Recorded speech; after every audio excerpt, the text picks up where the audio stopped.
PS সাহেব আমাকে বললেন যে মাননীয় প্রধানমন্ত্রীর নির্দেশে বিরোধী দলীয় সংসদ সদস্যদের আমাদের যে বরাদ্দটুকু ছিল সর্বশেষ সেটা বিরোধী দলীয় সংসদ সদস্যদেরকে দেওয়া হয়েছে। বিরোধী দলীয় সদস্যবৃন্দ যারা আছে তাদের এলাকা আমরা সমানভাবে কাজ করার চেষ্টা করব। ত্রাণ মন্ত্রণালয়ে একটা সহযোগিতা পাওয়ার জন্য আমার এলাকায় আমি গিয়েছিলাম, মন্ত্রী মহোদয় ছিলেন না। তো আমি ওই মন্ত্রণালয়ে যে পিএস আছে ওনার রুমে বসে কথা বলছিলাম যে আমি এই সহযোগিতাটা পেতে পারি কি না। পিএস সাহেব আমাকে বললেন যে মাননীয় প্রধানমন্ত্রীর নির্দেশে বিরোধী দলীয় সংসদ সদস্যদের আমাদের যে বরাদ্দটুকু ছিল সর্বশেষ সেটা বিরোধী দলীয় সংসদ সদস্যদেরকে দেওয়া হয়েছে। তো মাননীয় প্রধানমন্ত্রীকে ধন্যবাদ। আর আমি মনে করি আজকে প্রধানমন্ত্রীর কাছে আমার প্রশ্ন, আপনি যেভাবে সবার জন্য করছেন এই জন্য সকল সংসদ সদস্যের জন্যই আপনি করছেন। আমরা বিরোধী দলের রাজপথের অবস্থান এবং তাদের যে বক্তব্য সেভাবে কিন্তু আমরা তাদের কাছ থেকে রেসপন্স পাচ্ছি না।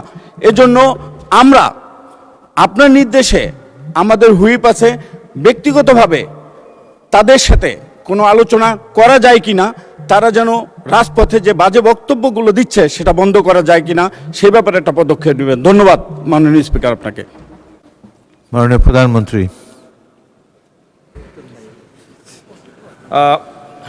ধন্যবাদ মাননীয় স্পিকার। মাননীয় সংসদ সদস্য আনিসুর রহমানের প্রশ্নটি আমার কাছে সঠিকভাবে বোধগম্য হয়নি, তবে সঠিকভাবে আমার কাছে বোধগম্য হয়নি উনি কি বোঝাতে চেয়েছেন। তবে ওনার প্রশ্নের উত্তরের একটি অংশ হিসাবে এবং একইভাবে মীর কাশেম উনি আমাদের সংসদ সদস্য মিরপুরের, ওনারও প্রশ্নের উত্তর হিসাবে আমি এতটুকু বলতে পারি মাননীয় স্পিকার, কয়েকদিন আগে আপনার নেতৃত্বে আমরা কিভাবে এই সংসদ সেশনটা চলবে সেই বিষয়ে যে আমাদের কমিটিটা আছে সেই কমিটির মিটিংয়ে বসেছিলাম। সেখানে মাননীয় বিরোধী দলীয় নেতাও ছিলেন। উনি একটি বিষয় উল্লেখ করেছিলেন যে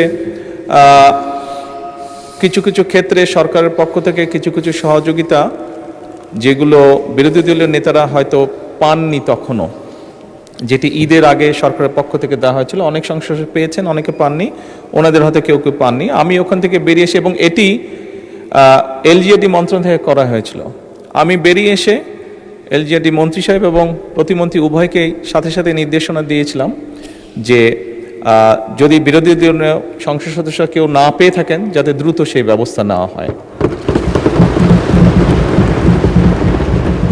মাননীয় স্পিকার, এটা দিয়ে আমি এটাই বোঝাতে চাইছি যে বর্তমান সরকার দেশের সম উন্নয়নে বিশ্বাস করে এবং আমরা